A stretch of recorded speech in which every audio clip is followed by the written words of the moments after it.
6, 5, 4, 3, 2, 1.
What is up, everybody, and welcome back to Shooting the Shit Uncensored after Christmas.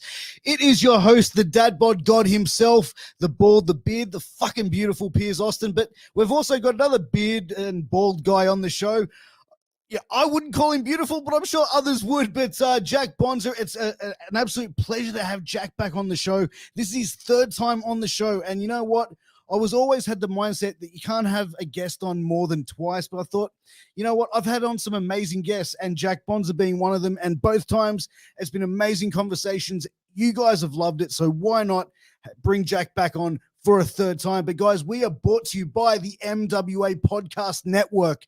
And before we bring out our guest, I just want to take a quick moment to thank some of those sponsors that help us keep the lights on up in this bitch. And first up is sleefs.com. That's SLEEFS, sleefs.com. They are your one-stop shop for all your athletic wear, guys. So you can get armbands, you can get compression pants, compression shorts, headbands, boots, mouth guards. They've even got dirty boxes. And I keep talking up these dirty boxes, guys. Seriously, they've sent me a bunch of them, and they are the most comfortable boxes that I own. I actually don't wear any other type of boxes but the dirty boxes by Sleeves. So make sure you check them out. Use promo code MWAPOD to get a 10% discount on your final purchase. Next up, ladies and gentlemen, is healthvape.com. It's coming up to a new year. So if your New Year's resolution is to quit smoking, to quit vaping, Health Vape is your healthy alternative. All of their products are no nicotine, no addictive or harmful chemicals, and they're vitamin infused. So guys, get your health on, get your healthier lifestyle on. Check out healthvape.com. Use promo code MWAPOD and get a 10% discount on your final purchase. But guys, as I always say, MWA Podcast Network, we are your one-stop shop. We have 7 shows. We have a show every single day of the week for you. We've got Killing the Business with ECW Original, Angel Medina, with also King Mega and the Burger King, Glenn Sexton. We've also got Knights of the Gimmick Table, hosted by the Dead Presidents. We've got Get Funked, hosted by Alan Kiwi Funk. We've got the Funk and Kingpin Show, Wrestling with Sports, NXT Roundup, and Shooting the Shit. So there's something for everybody. So wherever you're finding us, hit that subscribe button, give us a thumbs up, like, share, comment, and get the word out there about MWA. But without further ado, I should say, I'm going to bring out my guest, Jack Bonza. Jack, thank you for joining me. Continually being ugly on the way might not be might not be the best way I've ever been introduced to a show, but I'm the first 3-time guest. Am I? I didn't know that. Yeah. Well, I didn't say you were ugly. I just said I wouldn't call him beautiful, but I'm sure other people would. But you know, oh, you passive aggressive that called me ugly. No, I understand. No, not at all. Not at all. We're friends, you know that. But mate, you know, Merry Christmas. Thank you for coming on the show. It's great to have you back, Bonza. And as I said at the start, you can bring people like I wanted to bring you back on because both times we had an amazing conversation and a lot of people, you know, spoke very highly of the show. And I wanted to bring you back on because, like I said, I enjoyed talking with you and hearing your perspectives and opinions on the business as well as some life stuff as well. So thank you for joining us. Cool. That's a very kind way of saying I just rant on random tangents, so we never really get to talk about what we're supposed to talk about. because I Oh, go no. off on so many threads, but that's good. I'm wearing my favorite Robbie Eagles t-shirt. Sniper in the sky. It's the Robbie Eagles Bullet Club shirt. Oh, yeah? That's It's a pretty dope. rare edition because of the short period of time he was in the Bullet Club. But I always wear it. That's At, That's awesome, man. But you know what? Yeah. There's so much happening with Australians in wrestling around the world. Like it's nuts that I sit down and watch NXT every week, and a 90-minute NXT show, there's like 4 segments of Australians in it, and it's just like, Yeah, no, I always enjoy having the things where I'm sitting there going like, oh yeah, no, Robbie Eagles, yeah, he's cool. PWA head trainer, PWA couple-time champion, long-term rival of myself in the ring, current IWGP double champ. He's partnering with Tiger Mask. You know what I mean? Like that's just casual thing. Hey Kingsley, Kingsley, what's up? Jordan Lee's in the house. it's in the wash, Jax. I had to wash it from wearing it so much. That's my other prized possession T-shirt is the VIP Jax Jordan merchandising T-shirt. It's rare memorabilia. It's all I collect. All my T-shirts are right now is basically wrestling T-shirts that I can get my hands on and comic book T-shirts. That's it. And the Jax Jordan one's my favorite, closely followed by the Bullet Club Sniper of the Skies. Nice, man. Yeah, and I have, I think, 5 different Kingsley T-shirts, all sitting up there. She hasn't bought my one yet, but we'll get there eventually. But yeah, no, sorry. Before I have my rant, yeah, Robbie Eagles double champ in New Japan. Holy shit, IWGP champion tagging with Tiger Mask, and then you get like Grayson Waller, casually being opposing AJ Styles on Raw this week. You almost want to have it's like a mind-blowing sort of thing, right? Because it's like it's nuts. Grayson Waller, Matty Warburton, Hartwell and Persia Perotti as well in the same. I hope I'm pronouncing your name correctly, but like Persia, like on Raw, like on NXT, like they're the segment. It's all people like who's just our guys. Like it's not even one of them and somebody else. It's just them. That's all that's on the screen. It was like watching Dakota Kai and Tony Storm wrestle, like just stuff like that. I'm like, okay, the whole focus is purely on people who came from us right now. Like it's such a cool thing to see. Yeah, it's just every day. But you know what? It's put Australian like wrestling so much on the map. I think that during the pandemic last year, being one of the only places that had live crowd wrestling as well. I think a lot of like diehard wrestling fans were probably finding the stuff that you guys were doing here in Australia, Deathmatch Down Under, MCW. But I think now that we're seeing these Australian talents come through, you're always going to have those. And I think wrestling fans can become, and I always say this, go down rabbit holes. It's like, take, for example, Grayson Waller. Someone goes, oh, where this Grayson Waller come from? Like, oh, okay, where's PWA? What's PWA? Oh, Robbie Eagles is from there. You know what I mean? Like, and then they go down into that sort of rabbit hole of I think maybe the last singles match Grayson Waller had was losing to me. So hopefully they find that on YouTube somewhere. PWA Premiership for anybody who wants to check it out. Yeah. You know what? Like as like a veteran who's been in the business for a long time, like to see where. No, but you know what I mean? Like as someone who's been in the industry for a number of years, seeing where Australians are now being like put on that pedestal and being shown at that level on like a WWE Raw, put in the same spotlight as a main eventer for the last 10-15 years, like an AJ Styles, it must obviously sit there and show like the level of talent that we've had here for a number of years, but now being able to get that spot. Look, I'm going to be finicky and picky about this, but this is just a pet peeve of mine. I hate the word talent. I hate that's what people refer to as the talent. I always consider talent to be an insult. Like you look at someone like Grayson Waller, who got in there, like people might think that he got lucky or he just got put in a good spot, but he had to be incredibly prepared to get that lucky. The focus and work that he put in, in order to get himself into that spot, so that when someone goes, yeah, I guarantee he wasn't given 3 weeks notice about what was happening on Raw. Like someone's just gone, oh, you tonight, here's a live mic on Raw against AJ Styles, go.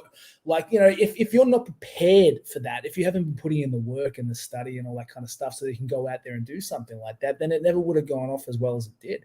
I hate the word talent. Talent's an insult. It was hard work and preparation that got him into the point where he could do it. The same with Robbie.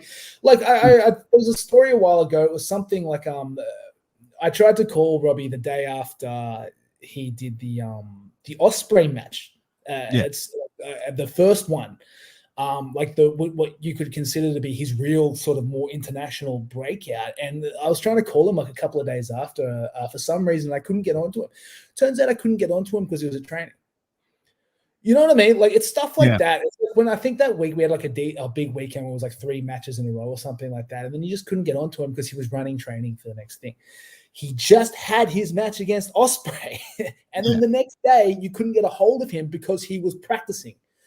Like that's the kind of thing that's happening. It's the Steve Martin phrase, like, be so good they can't ignore you. Like, if you just keep being that good, like anything you hear back from Persia or from Grayson at this point in time is when they're in NXT is just how good their foundation of training is from the PWA Academy.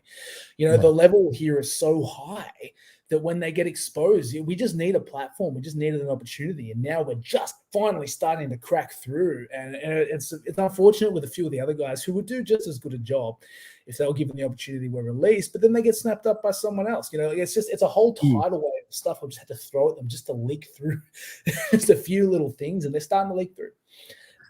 So it's a real positive. And there are so many negatives that have come from the last couple of years, like the struggles that have come with having to shut down and everything with COVID and stuff like that. But they just kept pushing, you know, and so it's always ridiculously gratifying to see things like that, because you know just how hard it was to keep going every day, to keep working that hard. Like, I think Persia gets underrated too with just how hard she worked. She was so focused.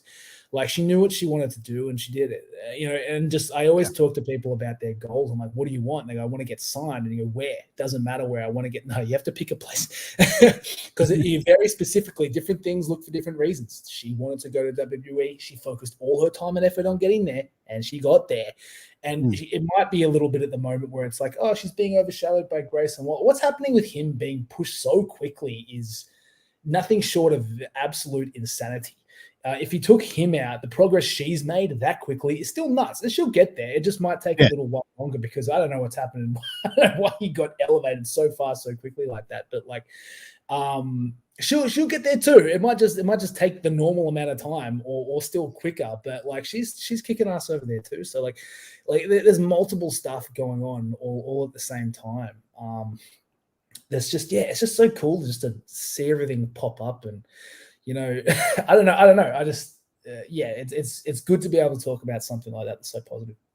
Oh, absolutely. And I apologize for insulting you with using the word. It's just everyone says it. Everyone says it. Like, and the other thing I hate is when people say, "Oh, you're lucky that this." I wasn't lucky. We worked really hard to get to that spot.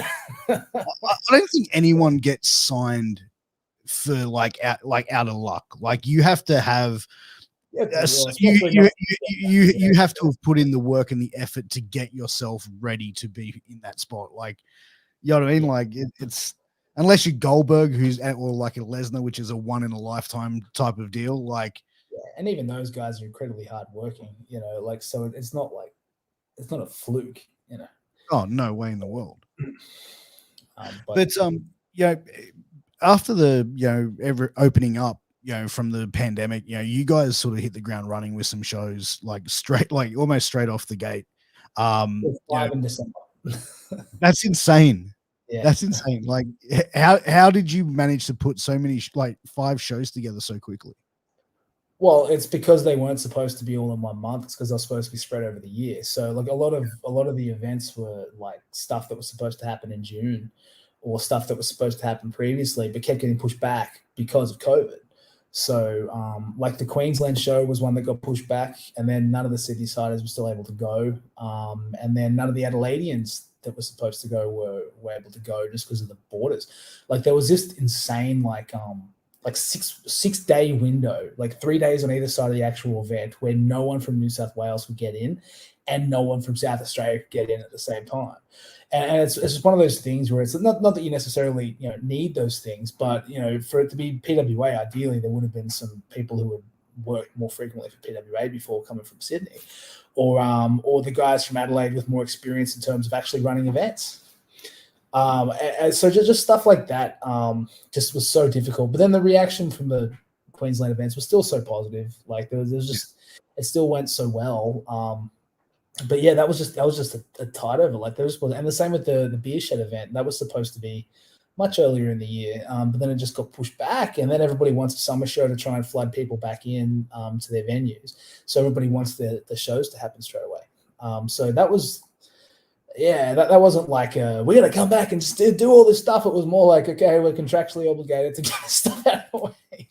Like, but no, not really. Like, it was a big that's why they all happened so quickly. Is because they were just in the bank, like just ready to roll, and we just wanted to get them all out there. But the big one was the Melbourne one. That was crazy. Like, it's one of those things where we really can't wait for proper footage and stuff to come out from that. Is hi Carl. So because like that was like there were 1,500 people in this audience. Like it was absolute insanity. Like they had sparks and like cannons and mist and lighting and all this kind of stuff. Like I kind of walk over and then Jack's just like, I just spent an hour with the lighting guy, so everyone has personalized lights for their entrances now. I'm like, sick. We're talking to the band and like, you reckon you could play our entrance music? He goes, oh, what's your entrance music? Seven Nation Army. Oh, give me a second. I'm like, okay, this could be good. And then we were so involved in their show. Like like there was a brawl at the end. Lucci hit one of the singers with a chair. And so we all flood out there and we're brawling through like their final show and all this kind of stuff like that. Like it was such a crazy experience. And then going back to back with that at the MCW show, which was also like a 400 plus person event, like which is just nuts on its own. Like so there was just so much it was good. I guess it does come back to being gratifying, because I suppose from a wrestler's perspective, from a lot of wrestlers' perspective, taking that 4 months off or however long it was, however long your particular area got delayed based on COVID, like to get that kind of like get your weekends back a little bit and to not be able to do stuff. And then there's also, the very mentally challenging thing of all the issues with COVID, the temptation to quit. I think was in a lot of people's minds. Like, is this really what I want to do? And then coming back so strong, and then coming back with such big events, it was really like, okay, that's why we were doing this. So that was great. And then Private Function, the band was so good. I'd listen to them on Spotify, but like in real life, it didn't do them justice. Listen to them on Spotify. Them in concert was just so cool. Like it was such good energy. And then of course they have the wrestling ring to play in, so they're all like jumping onto not doing anything dumb, but just was like an extension of like the stage. Like there's the stage, but then there's this other thing jutting out where they could have fans more around them, which just added to the experience. So it was just it was such a cool event. I saw a photo of you like sitting on like this massive chair as Santa Claus is playing guitar. And I was going to retweet it going like, you may be cool, but you'll never be like Jack Bonza sitting there while Santa Claus like shreds. Well, that was I think it was Alex, one of the fans was up there, took a photo of that just from the crowd. I want a proper photographer shot. That's the coolest thing I've ever done in my life, and I need photographic evidence of it. So basically there was just this band set up. There was a skeleton on a throne, just up there as part of their whatever their show gimmick was. But then the wrestlers took it and they were suplexing it in the ring during the brawl. So there's just this throne there. And I'm like looking around, there are no more wrestlers on the stage because they all fed off except for me. And the band's just sitting there and go, you know what? I sat down on this throne for like 2 minutes, looking at like 1,500 people losing their mind, having the band play this 6 song next to me, watching all the wrestlers there. I was like, this is pretty fucking cool. Because like as soon as I saw the photo, I'm just like, mate, that's all. And the fact that you're like just sitting there like no selling it as well, like it makes it even better. I'm just like, you don't get much cool that. But as a promoter, do you find now, like, the last couple of years with lockdowns coming in and out of them, do you find it now like hard as a promoter and a business, person side of it, put the business hat on it, to now plan like longevity? Like, you sit there and go like, okay, let's plan like the next 6 months worth of shows, with fear being like, oh, well, we could be locked down. Are you planning now like more short-term planning for shows, or is it like still long-term planning as always? Well, I guess the discussion with everybody in the management team, I don't know. I think it's more like, I always think you can't plan for failure. Like, you've just got to push forward, because the last thing you want is to end up in a situation where the shows do go ahead, but you don't have a plan. So it is very mentally draining to try and do it again and again and have things continually changing. But I think you have to. You still have to plan as if you've got all this extra time and all these things are going to happen. I guess you can sort of take precautions and stuff, but really you just gotta move forward. Like, what else do you do? You can either do that or you can give up. Like, I think there are some places like who just sort of, we're just not going to book shows until everything goes back to 100%. It's like, well, good luck. Like, it may never be back at 100%. It may never. Like, it just keeps coming back and forth and changing and doing whatever and stuff like that. So you just gotta keep moving forward. There's not much else you can do, but you got to take every precaution too. Like, the last thing you want is for anybody to get sick, like, or anybody to get hurt, or for anything like that to happen. But in terms of like booking stories, we can't just give up. Like, you just gotta keep doing what you can. And that's, I don't know, I think that's part of what the idea with the MCW crossover promotion was, that it's like, when momentum stops, it's hard to start it back up again. So like the last time momentum stopped, we had a bunch of matches. Like, we had Jessica Troy and Robbie Eagles and, Ricky South and Caveman Arg and all these things that were enough to sort of draw people in. And the very next thing we did was a Rumble, which will draw people in. And then we had, Aussie Open pop up and stuff like that. And then we just built momentum back up again with the Sam Osborne ref heel turn. Everything was fucking hot. We had all the stories roaring. It was great. And then we got cut. And then we had another 5 months of lockdown. And it was just like, we finally built momentum back up, but we also blew our load on all the other special gimmicks we can do.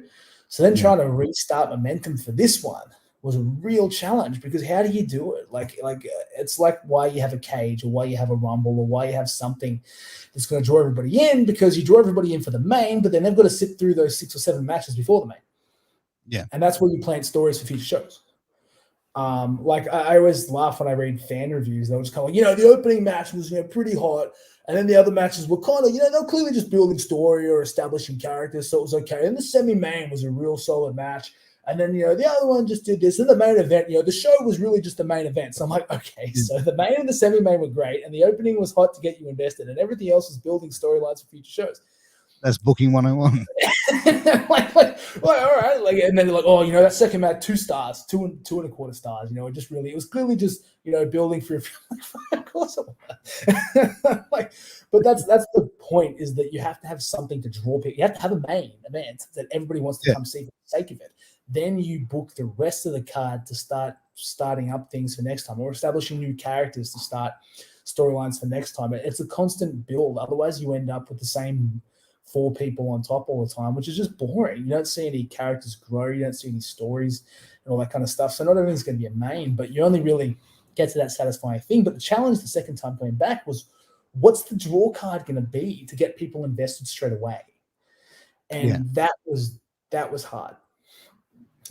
So that was where I think the MCW PWA show hopefully was able to turn enough people to it to go, okay, this could be something interesting that we need to see for the sake of it. And then enough stories and stuff pop off of that can get us through for a few times, which gives everybody a chance in the background to build more stories so we can get momentum going. So we can start doing that. Otherwise, what's the option? Like, you can't fly in talent for every show unless you want to break your budget. Yeah, you can't bring internationals in constantly unless you want to break your budget. And then after a while, everybody's seen all the internationals. Like, the only way to maintain something sustainable in the long term is to make people care about and invest in the locals. So, like, you can't rely on people who aren't your locals. That they can be the occasional pop to get eyes on it, but once the eyes are on it, the idea is once those eyes are on it, you're using your guys to keep. We come for Will Ospreay, we stay for Robbie Eagles. Like that. that's kind of the way you've got to do it. But yeah, the challenge was coming back and having something to get people's eyes in the first place, because it was just, yeah, it was just a very unfortunate situation. But we'll get there. We've got the talent pool. Like, it's insane how many good wrestlers there are. Like, it's to the point where it's like main eventers are missing out on shows. Like, guys who could be in the main event, doing things that are less than that, because there's just everybody's at that level. It's so competitive, but it's also done in such a positive way. So we are very, we're in a good spot. Yeah, we've been working on the feeder system for a long time, and the schools are so strong that we've sort of developed this continual influx of new talent. And that's the way that the company continues to grow as well. It's like you bring in new talent with new characters, new gimmicks, but also, new guys, guys and girls that you currently have, when they start progressing and, knock on wood, get signed or go overseas, then these young guys keep coming up and then they establish themselves. And I think that that's, a good solid business plan for any wrestling company, but even like WWE, for example, they're always going to have people coming through and having people in their feeder system and their training academy. Well, the business is built on new blood. You can't rely on the same people to carry it all the time. You have to constantly be trying to introduce new people and characters in case guys get hurt, in case guys decide to retire, in case they move, in case they get signed somewhere and do whatever. And then also, that's like you were saying before, people go, okay, we like Grayson Waller. What did he do before? Where did he come from? And then also, it doesn't help that he still basically will go on screen and go PWA. Like, he's so supportive, like pointing people back towards us. Same as Robbie. Robbie's still constantly talking. He mentions PWA in the New Japan interviews. Like, it's stuff like that. It definitely doesn't hurt us, because we're not missing them in the, Grayson Waller and Steph DeLander and Robbie Eagles are gone. We've got nobody. It's like, no, we still got wrestlers. 100%. It's still good. And then we've got those guys doing great over there. Like, it's just good. So I think that's a strength. You've always got to be investing in the new thing. It's a long-term plan. Otherwise, after a while, you get stuck. 100%. One thing I wanted to ask you, the PWA, the Soul of PWA Championship, beautiful looking title that you guys have debuted. Now, that's safe to say that's replacing the PWWA Championship from now on, or is the PWA Championship going to come back in? It directly did that. that was the whole, this is the belt instead of that now. So, because the whole thing is, right, like, so if there's not going to be a gender division, you can't have a title for a division that supposedly doesn't exist. Yeah. So you couldn't have a women's belt unless we were going to have a pure women's division. And a pure women's division where I think PWA has the most women and of any company in Australia. I don't think anywhere has quite as many amalgamated into one company. And it's still not enough. Like, realistically, how do you have a division of 5 people that people are going to really care about over a long period of time? And if you go elsewhere, how do you have a division of 2 people? What justification is there for a women's championship belt where there are 3 people in the division? It's just crazy. And especially, like, how do you create a competitive division when largely, okay, we've only got 4 women. How do we, at best, we have 2 matches on a card, and after 3 shows, you've seen all the matches. How does that keep going in an exciting fashion over 5 years? Can't, so like dropping the women's division. And then also, someone like Jessica Troy, like, oh, why is Jessica Troy so good? Well, she had a match with Robbie Eagles earlier this year. She main evented with Sam Osborne. She did all this other stuff. She still wrestles Shazza McKenzie and Charlie Evans. She doesn't not get to wrestle the fantastic women's wrestlers, but she also gets a lot more experience. Yeah, that's how you get better, like the steel sharpens steel kind of thing like that. So there are so many advantages to dropping the gender division, but the other side of that is you could no longer have a women's belt. So what there are a couple things to it. Soul of PWA is a nod to the heart of Shimmer. And then the second thing, this has all come up with, because the whole thing was like the management kind of went, we don't want to like crap on the women's stuff because it was such a great legacy. If you actually look at all the people who held it, it was actually quite incredible, the lineage of that belt. But I think Madison Eagles, and just, doing my best to speak for her here, I think she always wanted to eventually end up in a situation where there was no gender division. I think she's been working on that since 2007. So that's that kind of thing. But yeah, you have to do it that way. So the girls designed the belt. all the women of the company came up with the name. That's their design. They came up with that. You know what I mean? Like it's just one of those things where that's actually all kind of come from that group of people, that group of women. And it's so good. Like it's such a cool looking belt. Everyone's commenting on how good the belt was. It's amazing. Pardon? I said it's an amazing looking belt. Like it looks absolutely. Yeah. So it was so positive. Like so I think everything is there. There are eagles on the side, which is a note to Madison. You know, like so.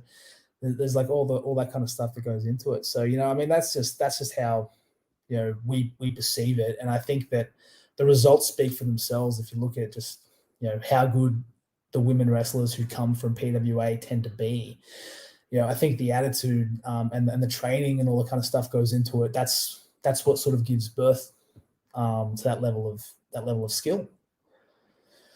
Oh, absolutely. So that's instead of the PWA belt. Yeah. Yeah, I think it's a good way to step out of that, because I think PWA has been one of the most progressive promotions out there, which has been like breaking down that sort of gender wall, so to speak, of calling it intergender wrestling and just having wrestling with men and women. And it can go to show two good wrestlers, it doesn't matter. Like you can sort of detach yourself from that thought of man versus woman and see two good wrestlers put on a good wrestling match and enjoy it. Yeah, I mean, commentary were told to eschew the term intergender wrestling a long time ago. Like, they basically just don't acknowledge it. They just don't talk. Because a lot of the argument that you kind of hear, or I hear at least from my perspective, from coming from other places, is like, thanks, Robert, is God, I lost my train of thought. About what was I talking about? The feedback from other places. The feedback of other places about intergender wrestling. Yeah, I don't know. I've completely lost my train of thought. I don't know. I got lots of rants on that particular topic, but we'll pick one and go with it. God, Madison started. Yeah, I don't know. Okay. Yeah, okay, I got it right. Their fans come back and say it's domestic violence, or their fans come back and say it's not realistic. But when you actually look at their wrestling, they make a big deal out of the fact that it's a man versus a woman. They call it intergender. The story is always the woman's not strong enough. Oh, she kicked out of something that you wouldn't think. And the guy's like, oh, and then she makes a comeback. And then he beats her anyway, but he was impressed with how hard she worked. Like that. And then the next time they come back, they tell the exact same story. And it's this thing where it's just like, okay, if you keep making a big deal out of it, then the fans are going to keep reacting to it that way.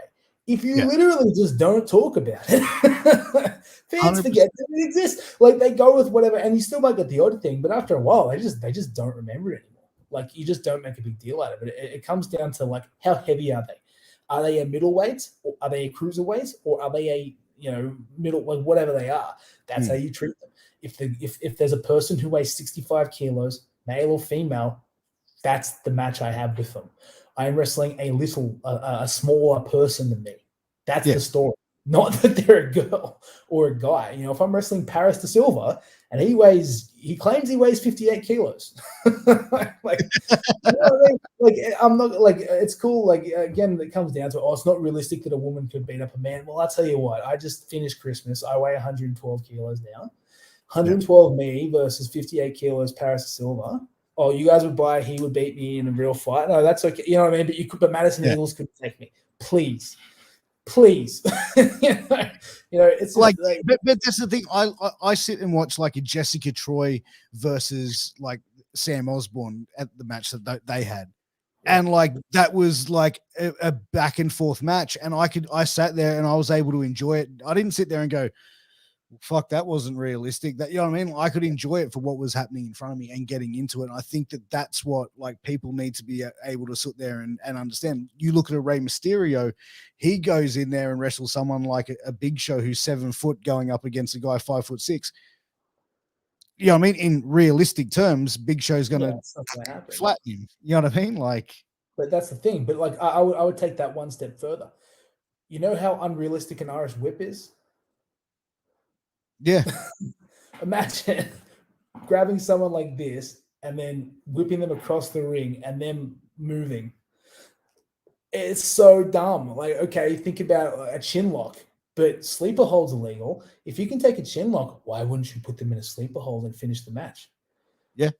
we accept that, like, or like, okay, I'm gonna sit there for 20 seconds and wait for Paris and Silver to climb the fuck. Why am I picking on Paris? Like, wait for anybody to climb the top rope and then stand there as they do a flip, which apparently makes it more painful when he lands abdomen first onto my abdomen. Oh, he's gonna do. Oh, the normal one wouldn't get me, but the fact that he did a backflip midair made it that much more. Oh, this is realistic to you, but that's all cool. But no, okay, if you can suspend your disbelief for that bullshit, then you can suspend your disbelief for incredibly skilled women kicking anybody's butt. That's completely fine. Like, come on.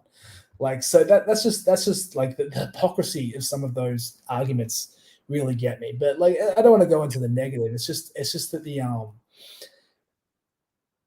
yeah, if everyone get, well, she's gonna get your arm, buddy. She's that arm collector. She's a horror movie villain, basically. But like that's what I mean. It's like I really have like a mental disconnect with people who have that issue. So yeah, no, I think it's going really well. And again, I think the proof is in the pudding. I think if you just, at a certain point in time, if people are going to argue with you, you just got to point at the scoreboard. Yeah. Like, you just got to go like, okay, all right, show a female wrestler that PWA produced that hasn't been fantastic. You can't. It doesn't happen. Like, and there are just a lot of elements and stuff that go into that. It's just, yeah, I just think it's the right way, and it's being proved to be the right way, and it's fantastic. And not to mention the male talent who also go on to do fantastic things. But I also think like wrestling evolves, and it's like, whether it happens every couple of years, every decade, whatever it is, but wrestling will always evolve. And you compare it to what it was like in 1980s. Was there men versus women then? No, that would probably been taboo. But like, wrestling has evolved, sports has evolved. Society has evolved, so things will change with the times. And I think in 2021 to see this, it's like, all right, this is pretty cool that now you can go to and watch some of the top independent promotions and around the world and see, it's not sort of so stuck of only seeing women versus women or men versus men. You're able to sort of broaden that horizon and have talent versus talent. Or yeah, but like, also name your sorry about that. I didn't mean by that. You know what I mean? Like women's wrestling virtually didn't exist between women back then either. So like, it's just a different thing in society. But I think hopefully we're moving towards a better place than we were, at least. So, but we can get on to a different topic now. that's just the whole thing. But yeah, the PWA belt's gone. Soul of PWA championship now, and it's Mick Moretti. But I think the next step has to be that the women need to start shooting for the heavyweight belt. I agree. Would be cool. I think that now it's kind of like, okay, that was your belt before, but that one's open for everybody. So is the heavyweight belt. So I think that's probably that's the next step that I would like. I would like to see. I would like to see a female heavyweight champ. Any particular wrestler that you would have in mind? I think it's Madison's if she ever wants it. Yeah. If she ever comes back, I don't think anyone's going to stop her. So that's always the first thing that goes to my head. Whether or not we see that is a different thing. But yeah, just any of them coming in. I think that should be the goal anyway. Yeah, I agree with you, and I think it's probably not too far off. If you guys can sort of get it happening, and I think you guys definitely will. But as far as coming into 2022, what are some of the things that the fans can expect? Can you let us know of anything that you guys have got, on the horizons that are coming up? Well, I mean, first of all, January 14. Welcome to the Black Label Parade with the best intro teaser video that I think anyone's ever made. Jax Jordan absolutely outdid himself on that one. Just chills, just like pops up when Robbie pops up with the fucking jacket thing. It is so good. And the music's like, I think the effect of that one that really got me is that the opening bit, it's like a background echo, like you're hearing it through something. And then when you cut to the action shot, it's clear. Man, there's just such subtle little details. Just getting so good with the production. But yeah, I mean, we've already announced what Aussie Open versus Velocity is a rematch for that show. That's going to be an amazing. Adam Brooks has just put out a challenge for a rematch today against Ricky South for that event. You know what I mean? Like, okay, so we've got looking like it's going to be stacked show. Possibly another MCW champ versus PWA heavyweight champ. You got Jessica Troy versus Unsocial Jordan for the number one contendership, based on the last event coming through, and Robbie Eagles is going to be there to wrestle someone, whoever it is. So you got Aussie Open and Velocities, the match of the year from last year. I don't care what anybody says; it's the match of the year from last year, and then the rematch from one of the other match of the years last year from MCW with PWA, which is a sick show. If you want to check that one out, it was a really good show. And which is, Adam Brooks coming in and challenge Ricky South. Like, that's going to be sick. And then you got Robbie versus, like, that's already okay. That's our first show. So, that's already a stacked show. That's worth the price of admission. Like, I don't know what else you need. After that, we'll just have 4 matches, and then everyone will go home. It'll be great. So you got that kind of stuff, and then hopefully more stuff with Private Function. Like not with that band in particular, but just getting in front of those crowds with that kind of cross promotion will just be really sick. So I find rock fans and wrestling fans go hand in hand. What really came down to was that my wife is a huge DJ Sonic asked about how fatherhood was, by the way. I didn't mean to ignore you. It's great. It's great. Little Juggernaut's doing fantastic. He had a good Christmas. But yeah, sorry, what was the thing you just asked before I my head's all over the place? We'll talk about how music and rock and roll and wrestling. Yeah. So my wife, she went to a concert. I can't remember which band it was, but she happened to run into Robbie Eagles, and then the people that she was with were like, "That's Robbie Eagles," and she's just like, "Yeah, it's Robbie." And then she's like talking to them and stuff like that at some band, and they were just getting autographs and marking out for the fact that Robbie Eagles was at this place. And then she's like, "Oh yeah, my husband's Jack Bonza," and they're like, "What? We watch PWA all the time." And then like that just happened. Like it happened like week after week. My wife would go to these concerts and just be like, people there were talking about wrestling because they were in the Sydney area. So we figured out that our fans and indie band fans were the same fans. The same people, and so it's just this there's just this underground sort of, because we run the same venues, just kind of the feel and the atmosphere and the dark and all that kind of stuff, and the whole our favorite wrestler is Mick Moretti, but you never would have heard of him because you only watched that WWE crap, that kind of hipster music, the only metal you know is Metallica, or I know Cannibal Corpse, different that's that kind of we love real indie hardcore shit. Not the mass-produced generic crap that's suitable for 5-year-olds. It's digestible for everybody on the radio. We want the real shit. That kind of person is the same person who comes to our shows. As the same one who comes to the indie shows. And we just kind of went, okay. And then the idea is just finding, Private Function just thought it'd be sick to have wrestlers on their card, and they were just they're blown away by it. So it's just things like that. We just find that cross promotion, because the whole thing is right, how do bands build up bands? You find a band that's already over with a bunch of audience, and then you get a band that no one's heard about to play in their opening act, and then all those fans who are there for the main event are like, they're sick, we'll go to their show next month, and that's how you build up bands. Well, if we have the same fans as the bands, it makes a lot of sense doing it that way. Yeah. And we're just trying stuff. I mean, we got the Tigers sponsorship. We still sponsor the number 1 jersey for the West Tigers, which was cool. I don't know if anybody saw those photos of Ricky going and handing out the kids the Willoughby Roos, their championship clovers and stuff. He was all decked out, represent PWA in his suit. He looked awesome. There's so much cool stuff like that. So I guess it's just trying to figure out what cross promotion we can do, because I don't know, I always hear this rising tide raises all ships, which is great in theory, but when you're advertising to only existing fans of wrestling, you're not raising the water.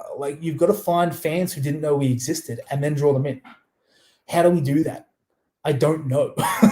But we're going to keep trying stuff. Rugby league fans, okay, they see Pro Wrestling Australia on their thing, maybe we come in here. Private, indie band fans, they see our thing, maybe they come in here. We're just going to keep trying stuff to find audiences that didn't exist before and then bring them in.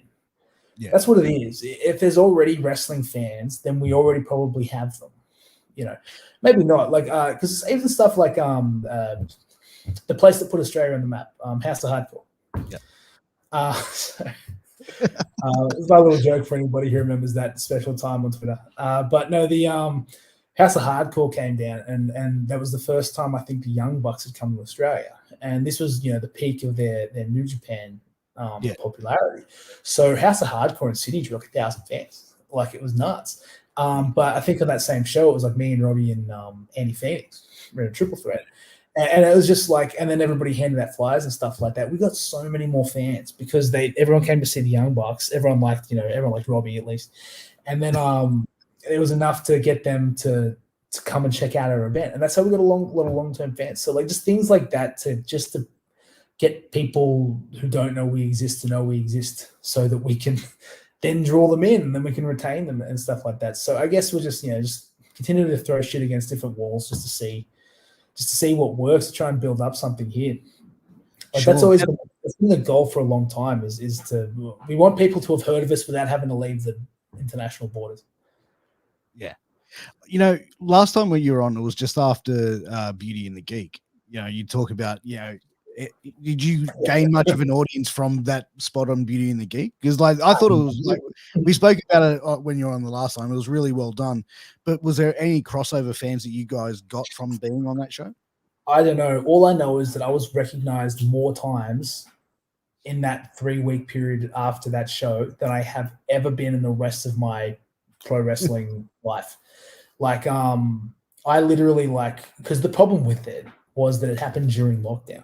So we couldn't really promote more shows because we didn't have any coming up, to the best of my recollection. But the only reason why I have that in my head is because I bought this giant weight set that I have at home.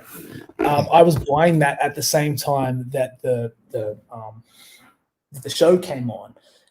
And I was showing up to this dude's house to pick up the weight. And he was like, "Were you on Beauty and the Geek yesterday?" And I'm like, "Yes." What are the I didn't realize how many people watched it. It was just insane. How many messages and how many things we got from that. So I don't know if we had any more. We sold out our last show. MCW sold out. Or just about. Private Function did. We haven't had a huge gauge on our business yet because it's still weird. So we don't know if it's hard to tell if we have on average more people showing up. It's hard to tell if we have more whatever. But I think at a certain point, when you're looking at marketing, you can either drive to brand awareness or drive to ticket sales. And I think this kind of collective stuff is just driving to brand awareness. At least people who watch Beauty and the Geek are like, "Oh, Australian wrestling exists." At least. At least there's they're never again going to go, "I didn't know it existed in Australia." They're always going to go, "Oh, wrestling. Yeah, I did see that one time on this one show." So I think that the more little things we can get towards that, it's got to help. It's got to do something, and especially because we have such a cool crew. I don't know if that comes when you're just fans and you're just watching the wrestlers and stuff. You're like, this is a really fun show. The actual strength of PWA a lot of the time comes down to the great crew that we have. And it's just stuff like working with a TV station where they walk away going, everyone was fantastic. Not a single headache on the day. Everything was great. Everyone was on time. Everyone did this. They were all compliant. They were all this. They all nailed it. They all knew how to talk. They all looked great. They all wore deodorant. They all there's just things like that just keeps coming up. At least then you have a group of TV executives who may not be doing anything, but at least if someone later comes back into them and says wrestling, they go, "Actually, I had that one good experience with those wrestlers that one time." You just got to keep pushing, I guess. I guess it would be similar to Robbie or Grayson Waller or Persia or something getting over there. I'm sure the first thing they tried didn't work. Yeah. It's just a gradual progression of just continuing to push and push and push and push until something breaks through. So I suppose that's the main thing we're going to keep trying to do is just try to keep pushing. Oh yeah. Perseverance is the main key to success. You got to just keep on going. But for you as a performer, what would you like to see happen for your career next, going into the new year? Do you have any matches that you would really like to sort of have that you haven't yet had against a certain person, or have you got any plans for yourself for next year? I don't know. But that's kind of hard to answer. I've wrestled most people in Australia. That makes sense. Like, I mean, like I was looking at photos from like 2012 where I wrestled Adam Brooks. Like just stuff like that is like, Yeah. like it's not that who I really like to wrestle again is Gavin Gavin. He's great. Like if you actually watch him from Perth, it's all up. All of EPW stuff is on YouTube, guys. Go and check it out. I actually just went on an Aussie wrestling binge recently. That's what I've been doing the last few days. So I've been watching EPW and RCW on YouTube. But yeah, like just the stuff he's doing is just so good technically. And that's sort of the thing that I enjoy. So we wrestled once years ago, but I just think the advance in what we've both done since then would make that really cool. In Australia, I'm just trying to think because there's so many guys. I want to wrestle Dean Brady again.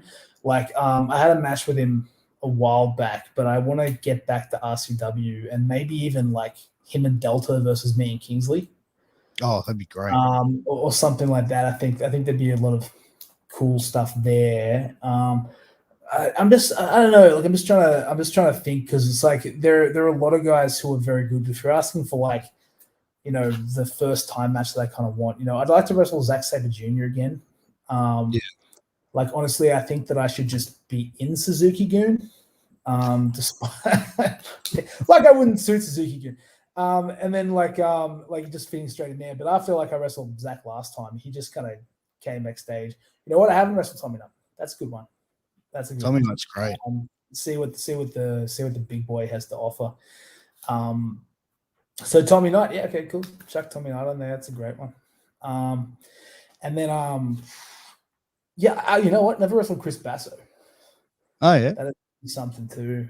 Tommy Knight. You know who else? AJ Istria. I'd like to get it for similar reasons to Gavin McGavin. We had one match once, and I was incredibly sick during the match. It was actually Coliseum. It was the first Coliseum we wrestled in the opening round. The match was really good, but I was so sick. Not in a way that anybody could catch. I had a really brutal B vitamin deficiency. Oh, and I didn't right. know what it was. I just thought I was dying. Yeah, I just had no energy for anything. So you just felt like really tired, or was it like couldn't catch my breath after anything? Fatigued all the time. Nothing worked. It was just such a problem. And then I wrestled him. I was just blown up through the entire thing. Like it was just it was like again, still I don't know if you know. I know watching it. Sure. But like it was still a really strong match. But yeah, those kinds of guys like AJ, guys like Gavin. That's where I'm. That's my main interest for me personally. I think in terms of story, I think something like Delta and Tommy Knight too, because he's great technically, but he's a bigger fella. That'd be kind of a different thing. It'd be like when I fought Ugg and I had to nearly beat him to death. Like to get anything going. So there's just stuff like that, and then the technical guys like the Zack Sabre Juniors. I think I have this like personal thing in my head where like I want to wrestle CM Punk. I guess it's such a dumb thing to throw out there because of course you do. He's like one of the biggest stars in the world. I don't know. He just feels a little more attainable right now. Like maybe he would take indie bookings, but no one's quite thought to give him a reason to do something like that. I could definitely catch a go to sleep into an ankle lock. Like, that would be so that would easy. be pretty cool to see actually.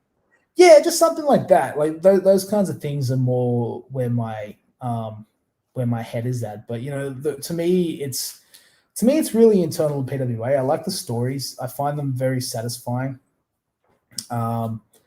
Which Havoc? There's a few Havocs in wrestling. Havocs. It's like just you might as well have just written Storm. I don't know which one. Storm. You know who else would be really good? Punk's booking fee would be insane. Oh, that'd be. You know who else would be really cool is Marcus Cool. I fought him in New Zealand. So if he comes over to Australia, that'd be really good. He's very, very skilled guy. But there are lots of like Mikey Nichols as well. Assuming he recovers from his injury, though he did just wrestle the other week. Julian Ward, I wrestled him a few years back, but again, just watching how much better he's gotten, that'd be sick. There's a lot of guys. I don't know. It's one of those things where it's kind of like, I don't know. Here's 50 names. Like there's so much cool stuff going on. Jessica Troy would be. I know I talked about her a long time today, and she's like my tag team partner as well. But like something we had one match and they got cut off short. It was a 10-minute time limit. We went to the time limit. That'd be really cool. People keep calling her the best technical wrestler in Australia, and she's like I was there for her tryout. I've been there for every step of her training, and I feel like I could still kick her ass. But I think that we would have a good time trying to figure that one out. Lots of guys. I mean, Lucci. Who doesn't want to kick him in the face real hard? I don't know. I could just keep naming people forever. Like it's just so much fun. Who was great, and I probably didn't quite expect them to be that good, but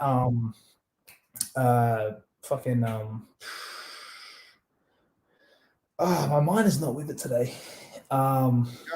This is so rude. Can we cut a live podcast so that when I look up who I'm talking about, Mitch Waterman? Yeah. God, why was that so hard for me to spit out? I wrestled him a week ago. Maybe he kicked me too hard. He was real good. And he was like one of those guys. I guess you're just kind of watching him in the Brat Pack with his tag team where he's just punching dudes in the back of the head. You don't expect him to quite bring it as much. But then the match, I was just like, cool. That was a really fun match. That was really good. So he was very impressive. So like another match with him, especially in a spot with more time, and now that we know each other a little bit better, so that was really positive too. So there's so much out there to do. I guess I would be JT Robinson. I think I've had more matches with JT Robinson than I have with anyone.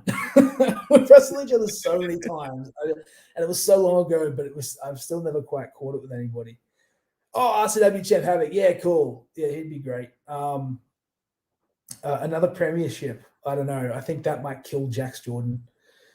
That was a lot of work. I don't think people, even in the tournament, appreciated how much work went into producing a weekly TV show, essentially, especially at that level of quality. It was insane quality. Like even just the B-roll on it alone was just insane. Let alone everything get put together. But yeah, I don't know. I'm just trying to think. Like anyone in New Japan, like if you look at all those guys, that kind of thing, like Minoru Suzuki too. Like I don't know if I could wrestle him. I think I would just sit there in awe and let him beat me to death. Just all those kinds of things. Like even who'd be cool would be like John Moxley.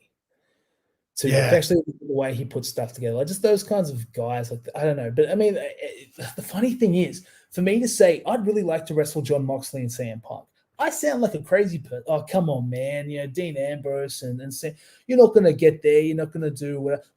Look what Grayson Waller did this week. 100%. You think we can't get there? Like we can get there. Even like Orange Cassidy or something like that, who was at our event the other year. So like if anybody ever wants to look up something cool, Grayson Waller versus Orange Cassidy happened at a PWA show. So there's stuff like that. I don't know. It's just it's too hard to say. I feel like I need to. You're talking about Moxley. You actually trained with him like a few years ago when you went over there. I did. I don't know where that story. I don't know where you would even know that story, but yeah, that's true. You told me the first time. I think like you were over there. Oh, okay, cool. Yeah, that was just one of those crazy in retrospect stories. I actually have a few of those, which is funny with things I didn't realize. Like, I actually wrestled Johnny Gargano once. Really? How long was this? He was in Fist. It was in like 2012. It was just a random 4-way tag team indie match or whatever's, and I had to I'm looking at him, and then someone mentioned like, oh yeah, I used to tag with Chuck Taylor, and I went, I looked up my match on Cage Match. Well, holy shit, I wrestled Johnny Gargano. I had no clue. He pinned me.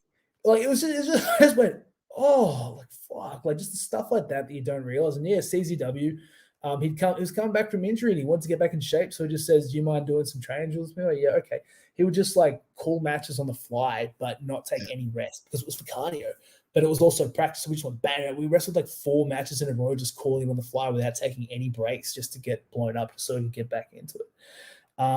There's just tons of crazy stuff like that. Like there was one story I had, I wrestled. There was one fella. Fuck, I hope he's not still around. I don't like to speak negative of people, but the point was he would wrestle in a Blue Demon Junior mask in Australia, and then I went to America. I was at the NWA Hollywood tapings with Dave Marquez, who's still just a very positive wrestling influence to be around. I don't think he's with NWA anymore because there was some blow ups there, but at the time it was NWA Hollywood, and I wrestled Gunnar Scott. Was the match. He's the guy who kept beating Booker T with a backslide on SmackDown. Yeah. I don't know if anyone remembers that. So at the time, and because I was new and there were all these other guys who were working hard to get there, but I was just physically closer to the man's size than a lot of them were. So they put me in this match, but I think the other crew weren't too happy because this guy just walks in and gets this match that they all wanted, which is sort of understandable. But I show up on the day and no one wants to talk to me. So like I gotta go like I'm like, oh, okay, I'm not friends with anybody. I guess this is what it is. So I just kind of like I'm talking like 12-hour TV tape days, and I'm on in the 8th hour. So like I get there and I'm just like sitting by myself in this chair watching the TV screen while everybody else is fucking on.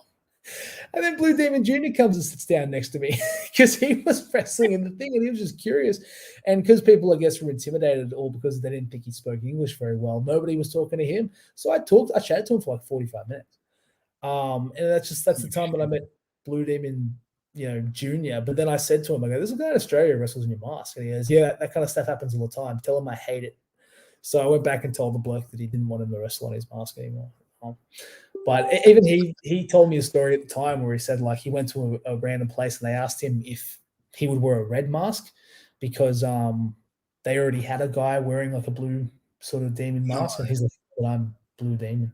I'm the Blue Demon. There's just tons of like when you actually look at the backdrop of all the guys I've managed to wrestle. Yeah, I have no idea how most of this kind of stuff happened or the little intersperses and stuff. Like I knew, like I met Puck once because he hung out with J-Law and Kid Dynamite for ages when they were at the Dragon Gate dojo. So like there's just all these little connections and things that pop up in wrestling. I think it's just going to continue to get more nuts. So I guess it's not something I'm building towards. I think I'm just very curious to see what comes next, especially once they start dropping the restrictions, once they get the COVID stuff under some level of control, or they give up trying to control it one way or the other. It'll be very interesting to see how everything goes. It's crazy, man. Like the government freaked out when we're at 200. Today we're at 11,000. They're like, yeah, you'll be fine. Like it's. Yeah. I mean, look, God, I don't want to get into a whole vaxxer thing here, but the whole point was it was 200 a day. They weren't worried about 200. Okay. Once everyone's vaccinated, 100%. The idea is it sort of becomes like a cold. So people will get sick, but they won't get anywhere near as sick as if they weren't vaccinated. So now, the fact that there are so many numbers, it's like asking how many people had the flu that day, which may not be completely correct because, COVID could be worse than the flu and there could be lots of things and they could have increased health problems. So we don't really know, but I always thought the idea was get everybody vaccinated, and then we've sort of got to open because otherwise we'll have to shut down society forever. Yeah. So like I thought that was the general gist of it. Yeah, people are still going to get sick, but because we're all vaccinated, they're not going to get as sick, and hopefully we can control it a bit better. Hopefully, but that was sort of my understanding. So the fact that there are so many cases now that we're at 95% vaccination. I don't know. I'm not an expert, but that was how I always interpreted the idea. We just have to try to keep it under control until we could get everybody the vaccine, and then at a certain point, we just have to sort of accept that this is something that's happening, and just have to, we just have to live with it and just take precautions. And it's not my decision to make, but that's what I always sort of thought the idea was because we've been locked down more or less for over a year, 18 months. Melbourne was worse. Like it wears down on you so much mentally and stuff. It's just like at what point, what can we do? That was sort of my interpretation of it. That's why I didn't get so worried about the numbers and stuff. Problem is at my place, like you still have to lock down for or isolate for a week or 2 weeks to get it and stuff. People trying to get tests, it's like show up at 6 a.m. for a 9 a.m. opening, and you already get turned away because they have more than 6 hours of people waiting. You got to show up at 4 a.m. to get a test at 9 a.m., but you'll still be waiting until 1 p.m. But that's just near my house. That's crazy.